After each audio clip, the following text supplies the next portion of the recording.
समस्त को सप्रेम साईराम। आसंतु शुणिबा आजिर प्रशांति अनुचिंता।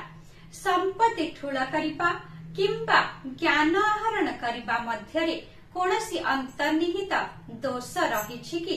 भगवान आज अति प्रेमपूर्ण भावरे एक सरल उदाहरण सहित आमको स्पष्ट भावरे बुझाई देइछन्ति।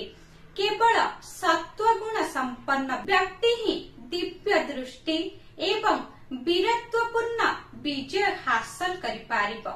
धन अर्जन रे कोनसी दोष नाही। शिक्षागत योग्यता हासिल करिबारे बा आहरण करिबारे कोनसी दोष नाही। ज्ञान और बुद्धि रे कोनसी दोष नाही।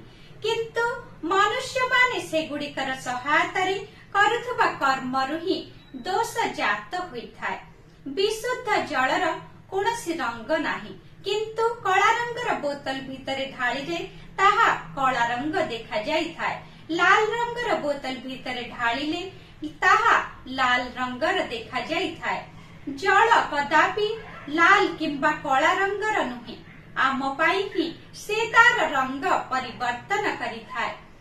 अर्थ, शिक्षागत पारदर्शिता, बुद्धि और ज्ञान इत्यादि कोनसी रजगुण संपन्न व्यक्ति पाखरे रहिले से माने द्वेष, आकांक्षा, लालसा इत्यादि गुण को प्रोत्साहन देइथांती।